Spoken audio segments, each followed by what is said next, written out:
Good afternoon, everyone. Good afternoon. Hi, how are you? How are you? I'm fine. For those of you who don't know or remember, I'm Joanna Banana. Remember, Joanna Banana Hagen, Director of Career Services. And it gives me great pleasure, it's a great honor and privilege to introduce to you Dr. Dan Rubin. His practice of oncology has been an integral part of the Phoenix metropolitan medical community for the past 20 years. And after graduating from Southwest College of Naturopathic Medicine in 1997, Dr. Rubin returned to SCNM to complete his residency. In 2004, he became the founding president of Oncology Association of Naturopathic Physicians, ONC-ANP. The ONC-ANP represented a revolution for the field of naturopathic oncology, providing for the first time definition, validation, and standardization of the field of naturopathic oncology. Since that time, Dr. Rubin has become an internationally recognized naturopathic oncologist. Dr. Rubin is co-founder, along with his wife, Debbie Smolinski, and medical director of naturopathic specialists in Scottsdale, Arizona, where he practices full-time as a naturopathic oncologist. At present, naturopathic specialist has served the clinical and logistic oncology needs from people from all 50 states as well as 19 countries. Dr. Rubin is an expert in the integration of traditional and naturopathic medicine for people with cancer and services both the adult and pediatric population. He is also an expert in naturopathic approach to people with cancer who either are unable to undergo conventional therapy or who choose not to. His selected positions include those from the regulatory, education, advisory, and community sectors, and his main philanthropic interests are focused on children with cancer as well as postgraduate education. Let's give him a great SCNM.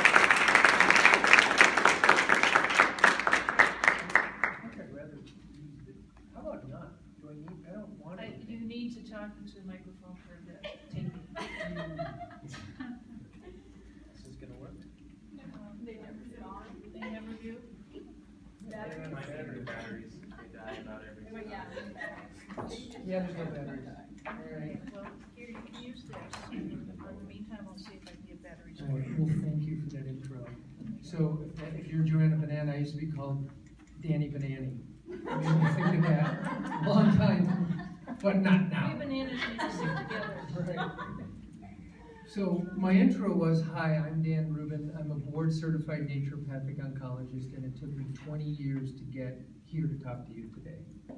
20 years, and I think the interest from the doctors Mittman was, what did you do all these 20 years to have the approach that you have today to people with cancer, the practice that you practice in, the life that you have with your family, the extracurricular activities, being involved with the school, that kind of stuff. Like how does somebody who's sitting on, facing me right now, students, well, mostly students, figure out how to get to be focused and be successful in their practice, if that's what they're gonna do? I'm assuming that the people who are watching and listening today are interested in practicing, not necessarily becoming a CSR for a company or working for a company, but going out there and doing something practice-wise, perhaps revolutionary, perhaps groundbreaking, creative, something that maybe hasn't done before. Because I know there's way more students than this in the school, and I'm guessing that this is not the entire senior class. So,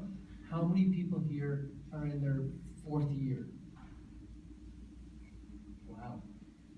All right, so are they off-site maybe now, or maybe they're not here? I don't know. 3rd year, 2nd year, got it, and 1st year.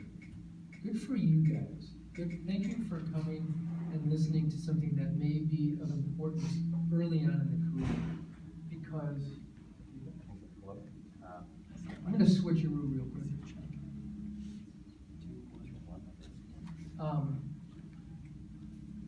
For me, what I'd like to do today is give to you some inspiration, not necessarily, hey, this is what we do in our practice, and when you get out in practice, which will be long from now, so this would be a useless time now.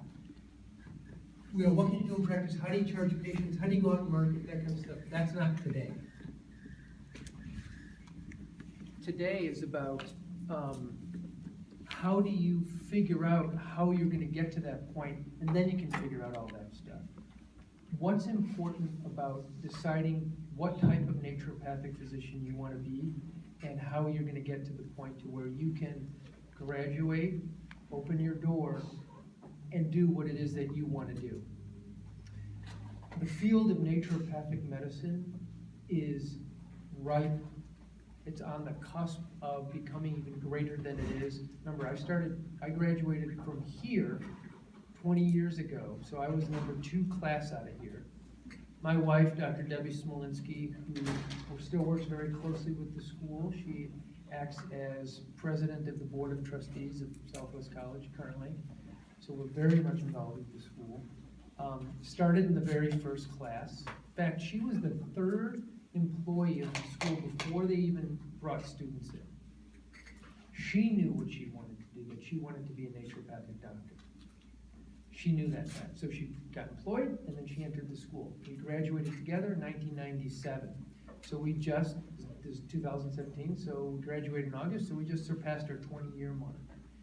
And I remember being a staff physician here, not at this clinic. We had just gotten this school, right?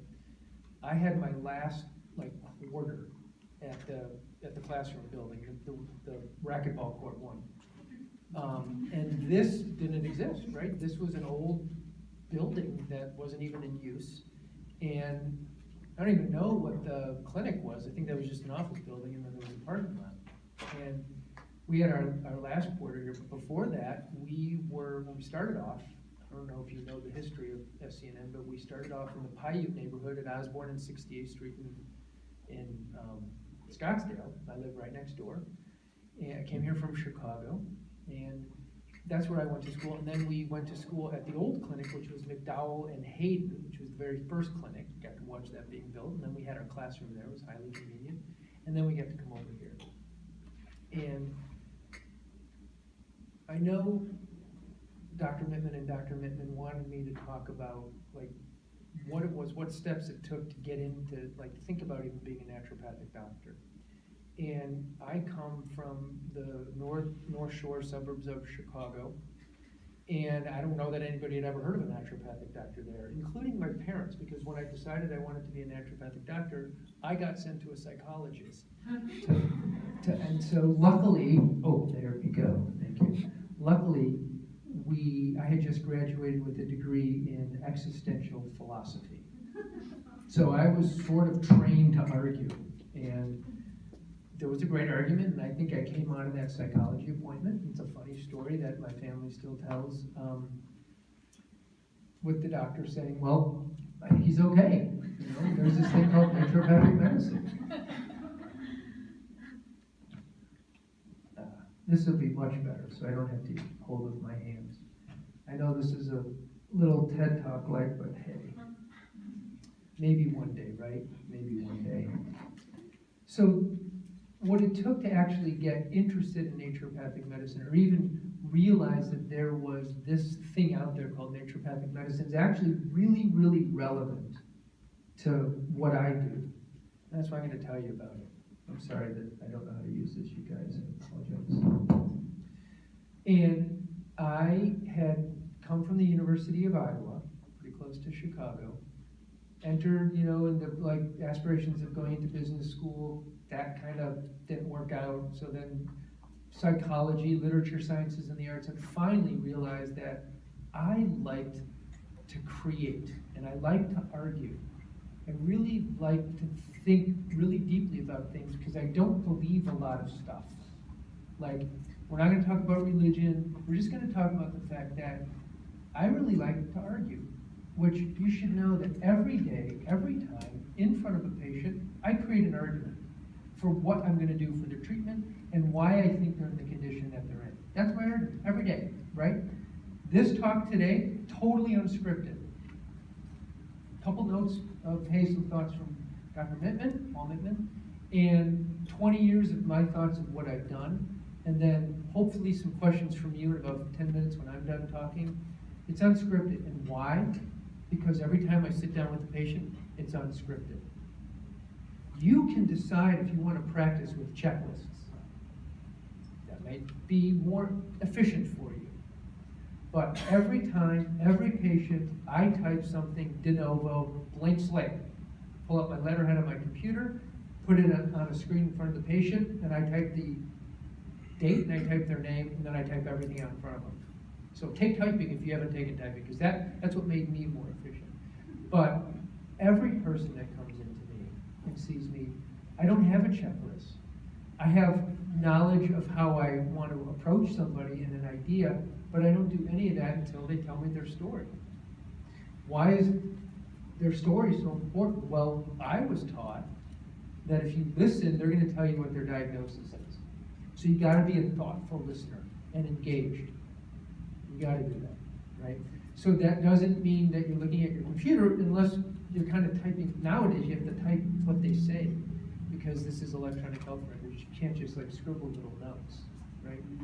And so when I was a resident, I got to make up my own residency. I'll put it to you straight. Adam doesn't get to make up his own residency in a way. Dr. Adam goes in here just on Monday, started working over at our place as a naturopathic oncology resident.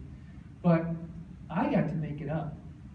That things were a little bit loose. And so I made up a class with my partner resident, Dr. Linda Kim, and it was called History Taking and Pertinent Differential Diagnosis. Why? I figured that if we can figure out what this person probably had just by talking to him, we were really doing pretty good. So it was called History Taking Pertinent Differential Diagnosis. We taught it, I think, for a year. I was 2 weeks on site at the clinic, teaching a class weekly, seeing patients, and then the other 2 weeks, I was wherever I wanted to be. I was in the emergency department at County Hospital. Why? Because I thought, if I'm going to be a doctor, I should probably see pathology. Where am I going to see pathology? I'm going to county. They'd never seen a naturopath. I'd never heard of a naturopathic doctor before, right? And so I had to get a vaccination, which kind of sucked, but I did because I really wanted to see that. And I thought that it would be the best thing for me to do would be to see real deep pathology. Why? Because your patients go to the emergency department. And it was really rich to know these types of experiences, being a physician. Because at the end of the day, every doctor is a doctor first, and then they decide, am I a non-conventional physician or am I a conventional physician? So I personally consider naturopathic medicine a specialty of medicine. And I consider naturopathic oncology a subspecialty. But you're all doctors, or you all will be doctors. Come out. So I figured I need to do that. So why was it important, me being in Iowa City? It was important because I had graduated with this degree in philosophy, really thought that I was going to be an instruction manual writer. Well, I kind of am, because I write instructions for patients all day. That's what I do. I didn't know I was going to do it for human disease. I thought I was going to do it for putting, faucets together or something like that. Partly because that was what I was trained to do in college. I enjoyed writing because I took a lot of writing classes. You got to be creative because up till then, every instruction manual I wrote was insufficient. And so I was like, I could really make a mark here and I could create. And then I started canvassing for the National Environmental Law Coalition because that's what I was into. And then I decided that triathlon was really the most important thing to me. So I moved back to Iowa City, worked in a health food store, found myself on food stamps, and happened to be in a health food store that was right next to Philip Lansky's medical office. And he was an MD, PhD, and I will tell you, if you ever wanted to see something incredible as a student, back in 1990, 27 years ago, I guess, he took me into his offices because I was like, what are these things you have me order? Because I was the clerk at the health food store. So he ordered stuff through it. And they were homeopathics. And so he had, I'm not kidding, a long wall with a teeny tiny shelf with single remedy homeopathics on them, hundreds of them. I wasn't allowed to touch it. I was forbidden to touch it. It was 1990. It was an MD. It was an MD PhD guy. And then he took me in, he showed me the closet. The closet was even crazier. So I was like, why couldn't I touch those things? touching them when I give them to your patients.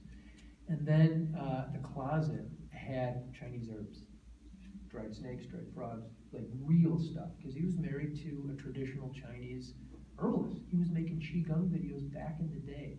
Anyhow, he tells me there was a thumbnail ad in the East-West Journal about Southwest College of Naturopathic Medicine that they were going to admit that they were opening their doors, and they were going to start accepting their first class in 1993. He's like, you might want to think about that, because I know you're interested in why these nutrients or these vitamins or these homeopathics are working.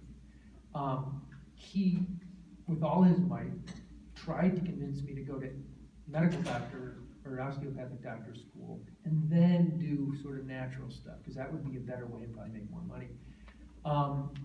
But then he realized that that just wasn't me. So I moved back to Chicago, took my science prerequisites since I had none. I was a philosophy sort of writing major. And voila, I got here in 1994. And I told you sort of the next part of the history. When I graduated, I was interested in oncology. I was absolutely focused. And so at the time, there really wasn't that much going on in the world of oncology that I knew of, at least locally. And for me, my dream was that that's all I really was interested in. That's all I really wanted to do. And so I'm curious how many people here know what type of naturopathic doctor, what part of medicine, naturopathic medicine, they want to go into. Raise of hands. So there's maybe 10 to 20, maybe 20% of people. Raise them high. Let's see who knows what they want to do. Okay, now who kind of knows? Okay, who, no idea, and you sort of feel it out as you get there. What year are you? First year, good. I mean, I don't know that I knew at the time. And it wasn't like, oh, my family was stricken with cancer, so, that was my modus operandi. But my favoritist class was anatomy, and then and physiology was another one, and then biochem. I was totally into the real small parts of the body, like what made it work. Now, when we had gross anatomy, I had to stand on a ladder to see and wear a mask. We didn't have that you guys had. I saw that being built. That's beautiful stuff. We didn't have a computer. I don't even think I even had a computer. I had an Apple IIe or something that I came to, something like that, or no, probably Macintosh. But we didn't have that type of stuff. And so I had to stay after and dissect an eye if I wanted to dissect an eye and kind of figure it out. And then you know what I did? I went and did an ophthalmological surgery rotation because I was interested in it. And so by the time I graduated, I was like, oncology is interesting. Why? It was highly, highly philosophical at the time. It still is. I mean, come on. It's something that arises from in oneself, of oneself, and we still aren't that far along. We're still giving chemotherapy. I mean, at the end of the day, what truly are the response rates for conventional chemotherapy? They're not great, folks. We're doing the same thing. We're just mixing it up and stuff. We're just changing the algorithms. And yes, we have small molecules. And yes, we have really advanced proton beam and stereotactic and IMRT and IGRT and all this different type of radiotherapy. And we have, we're starting to adopt European protocols now. And we have checkpoint inhibitors, so we have advancements in oncology. But what that part of oncology doesn't have, conventional oncology doesn't have, is exactly what we bring to the table. And I know the reason that I can sit here today and talk to you as a board-certified naturopathic oncologist, one of the very first 6 in the world, right? Because in 2006, I was one of the first 6, because we made it up. We invented, had to invent the naturopathic oncologist. I'm going to tell you why. But I knew that what we were doing and what we had as naturopathic physicians, without a question in my mind, was the right thing to add to what conventional oncology was doing, because they just frankly don't have it. I am more than happy. I have so many conventional oncology colleagues. I know this is being taped. I know this is being videoed. What we do as naturopathic doctors, nobody else does in the medical world. Functional medicine doesn't do it. If you're a naturopathic doctor and then you become a functional medicine doctor, you're still a naturopathic doctor. If you're a conventional doc and then you do functional medicine, you're not a naturopathic doctor. You're just not. I'm not evaluating it, I'm just saying that you're not. It's not evaluative, it's a fact. You're only a naturopathic doctor if you go to naturopathic medical school, or if you truly adopt values of naturopathic medicine and then truly engage them in your practice. Because at the end of the day, what we do is 100% based on the philosophy that you learned from day one, that you felt it's the reason you wanted to come to school was because of the philosophy, how you wanted to approach people. I am not driven by the dollar. I'm not saying you, if that's what you're driven by, we're gonna have very different practices. I'm driven by how I'm viewed in the community, both by patients and by our colleagues. Because guess what? It's a really giant medical community and we're a really tiny part of it. Our market share of medicine is small. We don't see a lot of patients compared to the behemoth that the conventional world is. We don't have the vehicles that they have. And so there are some who I think are driven by social media and fame and popularity on a grand scale. I'm not. I'm not saying it's wrong. I'm just saying that I'm not. I'm stating fact. Okay? And so for me, what was most important is to be considered, a doctor, a physician, and to truly call myself that, but never be separated from the word naturopathic. And when I graduated, I said, I want to take the ND title where it hasn't been before. That was it, and I did. We've taken it many places, opened many doors where it has never been before, and we've been extremely successful as a practice with it, and that's my modus operandi. That was my focus. I knew I wanted to do oncology, and I knew I wanted to take quality, reputable, ethically based, patient-centered, philosophically aligned naturopathic medicine out to the world to show them that we can do this. So how did I do it? I learned the principles and practice of oncology. Why? Because that's what existed. So if you want to go integrate, you better learn how to talk to the person you want to integrate with. If it's a nurse practitioner, it's a chiropractor, massage therapist, a DO, an MD, whatever it is, a surgeon, learn to talk. And then learn to realize that when you get asked a question, you better be able to answer it. That doesn't mean you have to answer it at the time. That means you're going to get back to them. And when you do, get back to them in a manner that they understand. One of the things that Dr. Paul Mittman mentioned is like, hey Dan, remember that you used to always write a referral letter when somebody referred you a letter or when you saw a patient? I'm like, oh yeah, forgot about that. Nobody that I knew of 20 years ago was doing that. I don't know why. I think I know why. Maybe they're lazy. Maybe they didn't know how. Maybe they didn't know what to say. Maybe they were embarrassed that they didn't know what to say. But if you're confident and what you're doing is right and ethically based and there's a reason to do it, you should broadcast to the world what you are doing and be proud of it and always know that you are a naturopathic doctor. That's the most important thing. So we get a lot of referrals from institutions around this valley, around the country, and around the world because of what we've done. And we've done it by, what's our business called? It's called Naturopathic Specialists. Now, in the state of Arizona, it's unprofessional conduct to call yourself a specialist if you're not recognized by the State Board of Medicine. And to my knowledge, again, this is my knowledge, the State Board of Medicine, AZND board, which I sat on for 6 years, it's a great experience, only recognizes one specialty in the state of Arizona, and that's oncology. It's nothing else. I may be wrong, but I don't think I am. I don't know. So if somebody's on their website says specializing in GI disease, you're not a specialist. You may focus on it, but you don't specialize unless you have training and you can prove it to the board and the board accepts it and grants you a specialty certificate. So the first 2 ever specialty certificates ever issued by the state board in Arizona sit in our office. I have one and Dr. Lisa Elschuler has one in naturopathic oncology. And at the time when we petitioned the board, myself and Tim Birdsall, who's over at Cancer Treatment Centers America, petitioned the AZND board, and they granted 8 specialty certificates to the first 8. So that is a track. I wanted to do oncology. I did. I focused. I wanted to co-manage. I was very interested in integrated medicine. I am not a purist nature cure doc. It's not. We have constitutional hydrotherapy at our clinic. We have a colonic hydrotherapy machine. We have like diet stuff that we do, but I'm not a purist because I do IV therapy and I prescribe RXs too.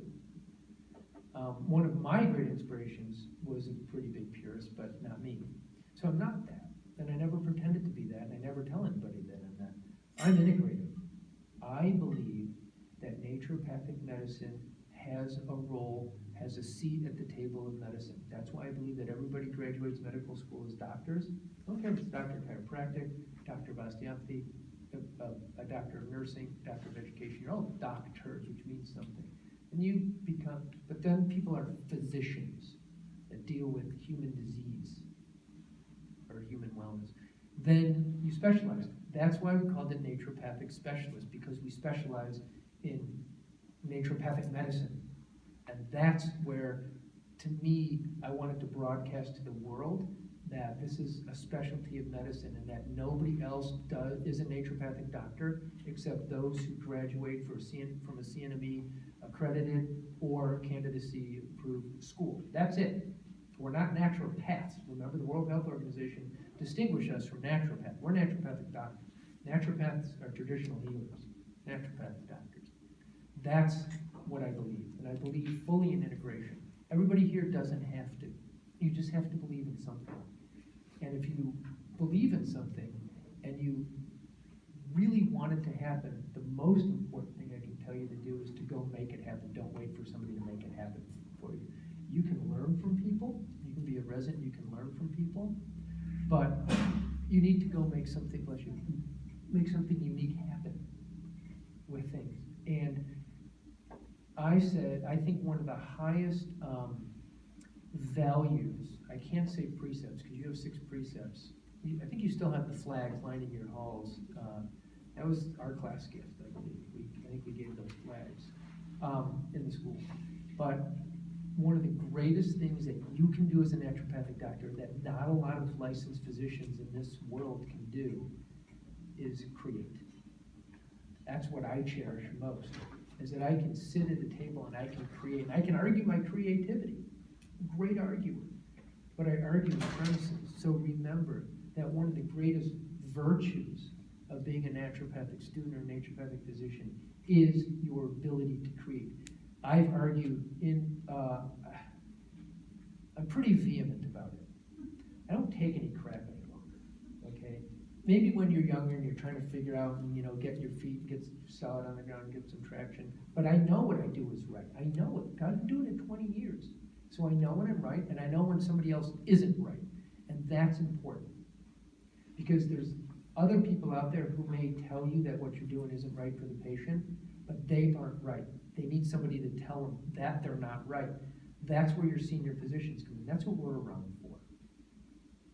I couldn't have done that 20 years ago. I didn't have a good argument. I got 20 years behind me of knowing what to do.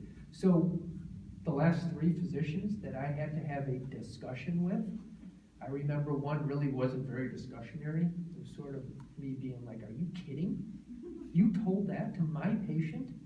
Why didn't you call me? That's not collegial. And guess what? You're wrong. And it's literature that you guys produced.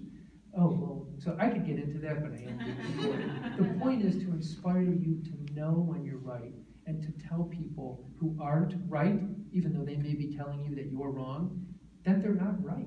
And if you do it from a place of truth and ethics and professionalism and sophistication, then you're going to be successful in what you do if something that you do is different than what's already been done before.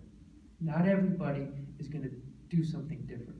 You're here because you thought it would be valuable to hear from a guy like me, because all the other people are doing something else, which is fine. And I hope this is valuable to you, because I don't really see anybody on their phones or on their email, which usually means that this isn't valuable, and it's like, all right, I'm here, but I got other important things to do. which means that this is meaningful, which is meaningful to me. Because inspiring the next group of docs about doing something creative and meaningful in the world of naturopathic medicine means that we are the doctors for the planet, and we are doing something different. Don't be co-opted. Do what's in your heart, and do what you think is right, as long as you're doing it with those values in mind. Ethics, sophistication, getting people well, and your philosophy, and statistics and data, and I think you should really be successful. So that's really what I have to say today. So I'd love to open the floor for some questions if anybody has any. Dr. Metten? I just remember one time your wife told me something, and she's like, oh, Dan, I'll never do that unless it's absolutely within the law, or like just your Right. integrity to just never. Thank you.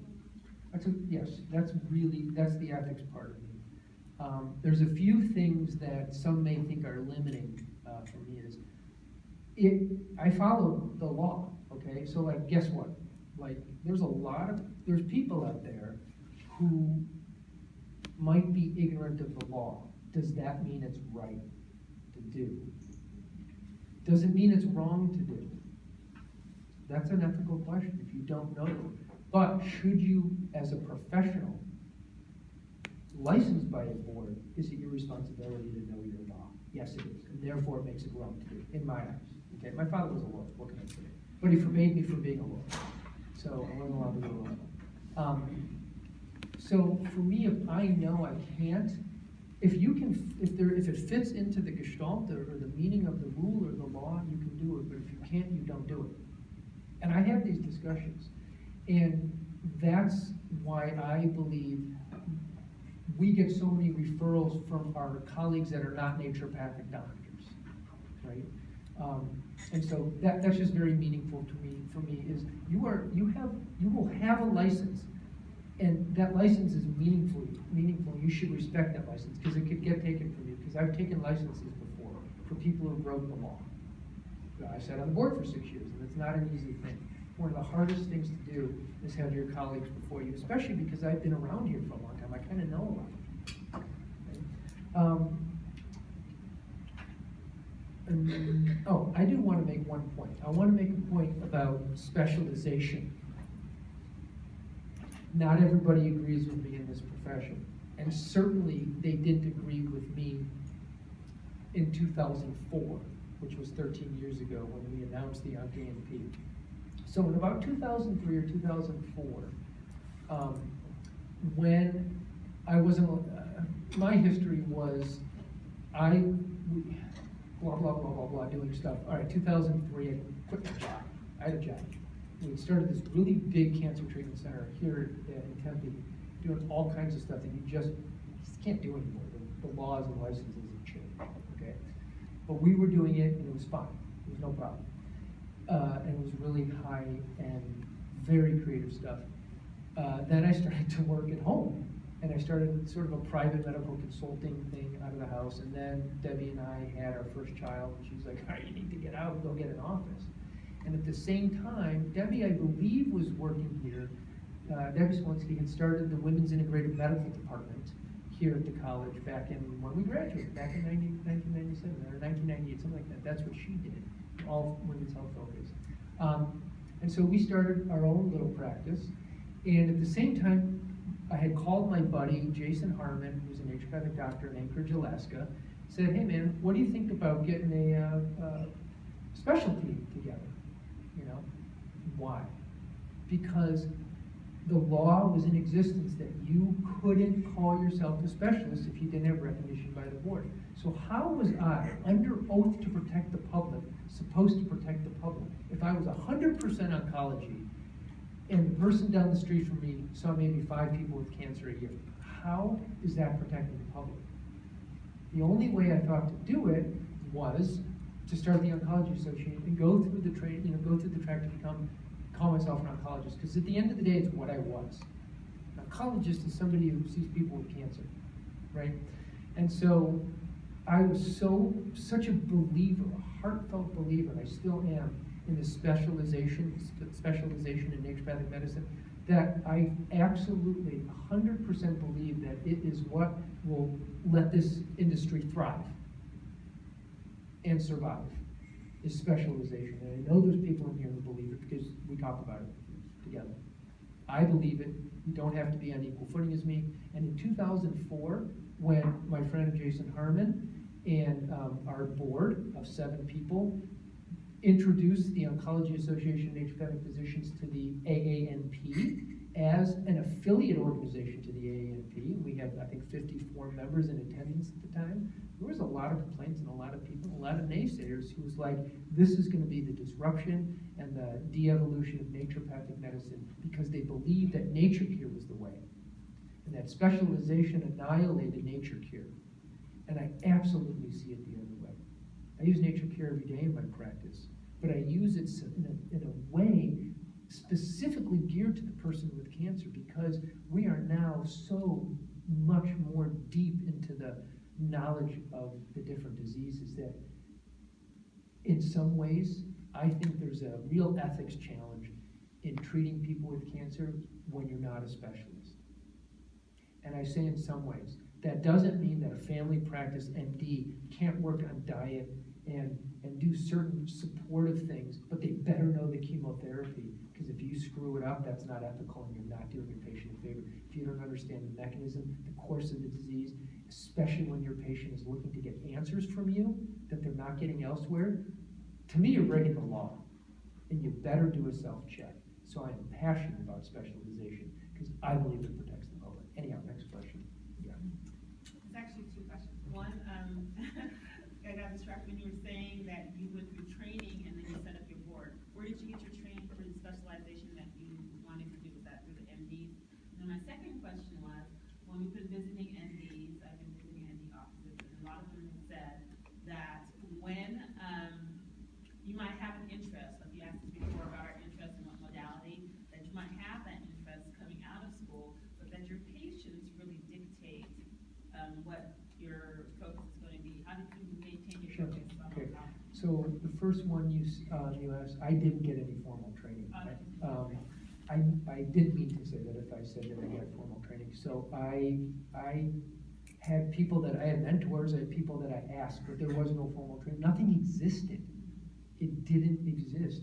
Oncology was a loose thing of oncology. I mean, nobody knew. There was a few old school, the Paul Rileys and the Mark Gignacs and the Jacob Schwarz of the world that were looking at oncology, and the early adopters of the CTCA model, the integrated, but nothing that I know about here.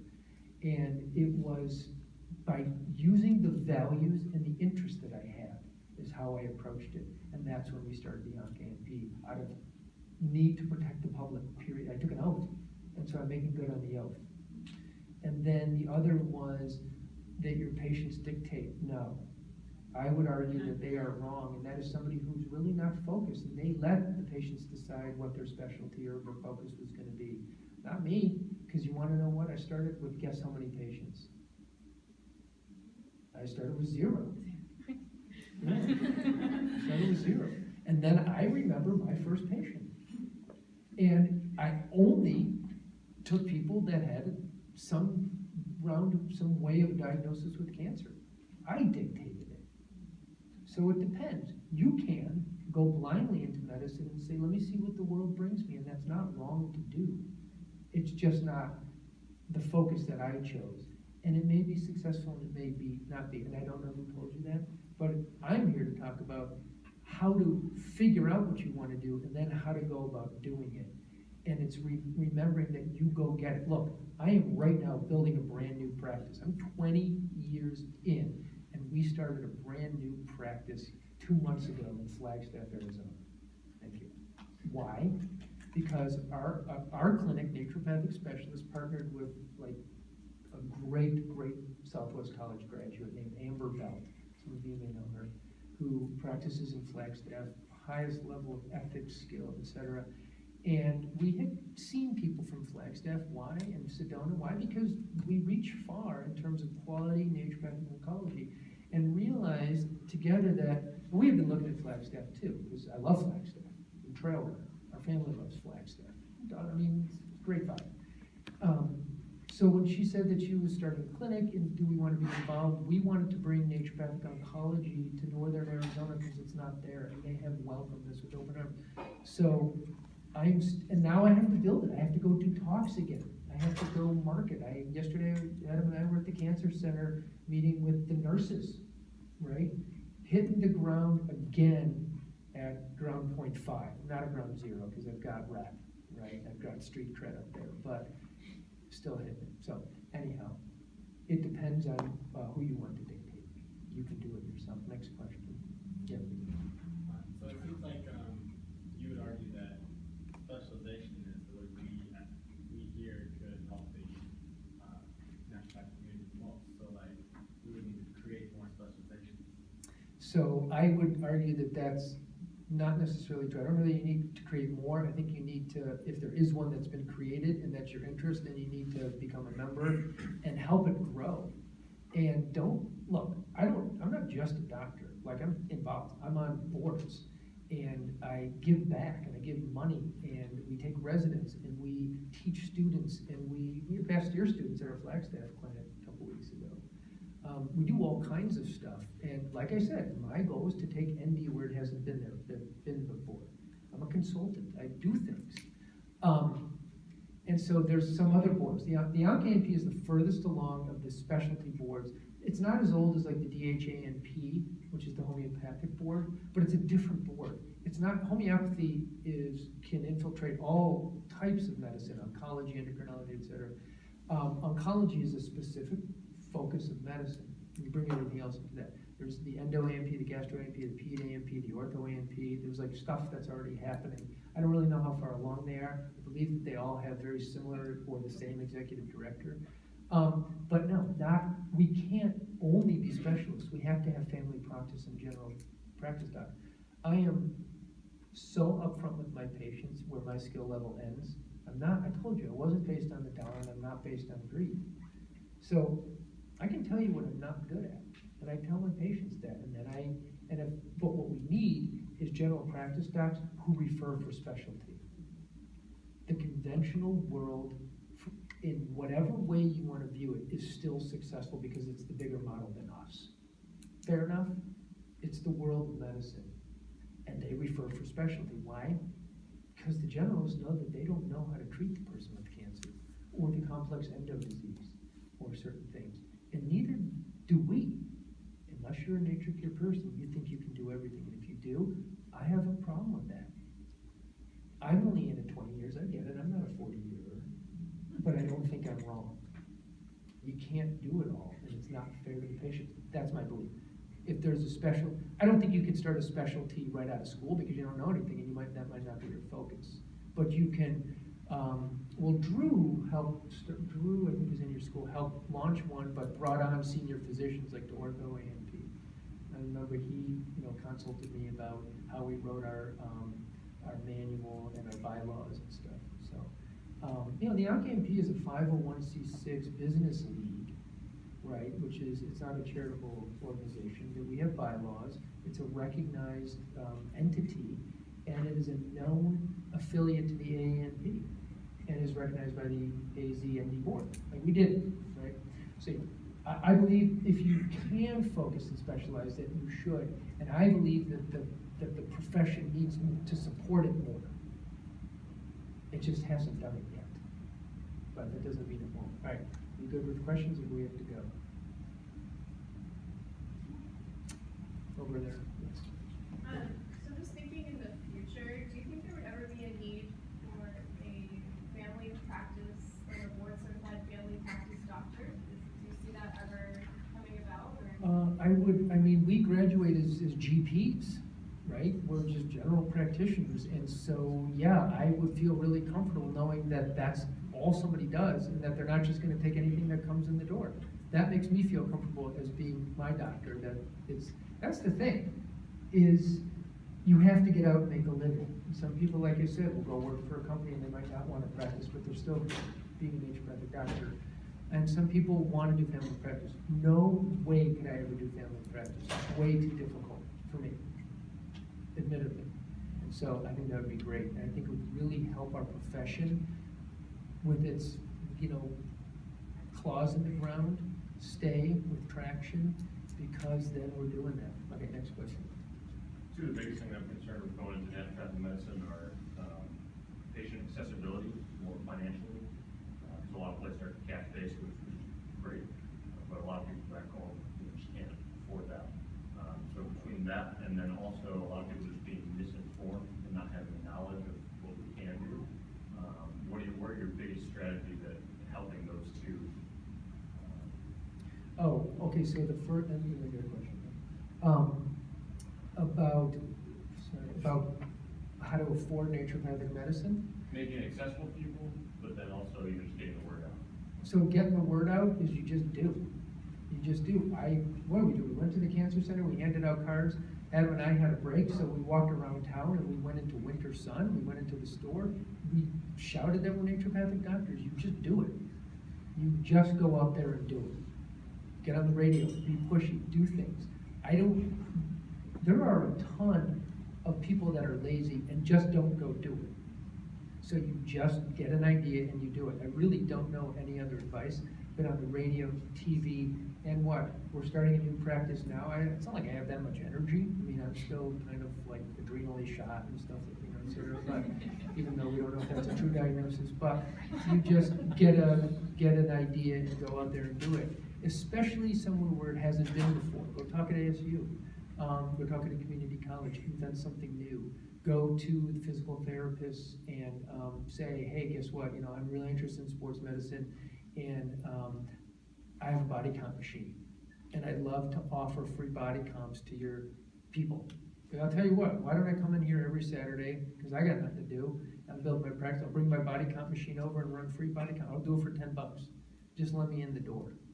You just get an idea and you just go do it. Make it valuable to somebody. So obviously, you can create content. Anything you do is contentful.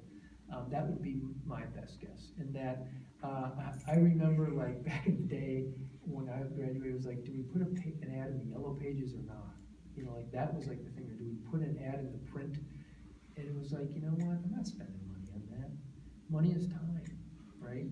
I'm going to go on. I'm just going to use my time to just do stuff that seems like the right thing to do, and half of the time it might be useless, but I'm going to learn something from it. It's my best advice. And then in terms of the affordability, I 100% agree that you need to get paid for what you do and what you study for. And every time I see a patient, I put myself at risk and my family's welfare at risk and the doctors that I work with in our clinic at risk if I make a mistake and we get sued. So I deserve to get paid for it. Plus I work my butt off. I deserve to get paid for it. It's an investment in your health. How much do my people spend on manis and pedis and hair dyes and stuff like that? It's all perspective. I don't know anything about the medically underserved. I know the school does. I'm not a good resource for that. I'm also, not in favor of insurance reciprocity. I think it will, if anything, I think is going to annihilate the naturopathic concept. I think it's insurance reciprocity. I'm sure there are people in this room who will argue with me, or people that are going to hear this that will argue with me. I believe in cash-based, and I believe that we need to change that system. That's about all I have to say about that. I know we have time for one more question. So you mentioned that when you got out of school, lots of mentors helped in your continuing education. Was there anything in addition to mentors, and how did you find those mentors? Oh, okay. So it wasn't, I didn't have actual mentors. It was more like people's work that I respected, and I'd call them and ask them stuff. Okay. And then remember, everybody, doctors are teachers. It's your highest precept, besides the healing power of nature, whatever Dokei rays, every day. So you never lose that. You don't go, at least I didn't go into medicine to not teach every single day. So I got a call from an MD 2 weeks ago who wanted me to teach him what I know about naturopathic oncology. I got so pissed off at that. I was like, what does he think I am? Really? This is a guy not in the state, I don't want to, what do they think naturopathic medicine is? It's not a licensed state. Is it just something that I could just tootle out and be like, oh, there you go? So I really took offense to it. I had to bite my lip, but I didn't bite it hard enough. And it was the right thing to do.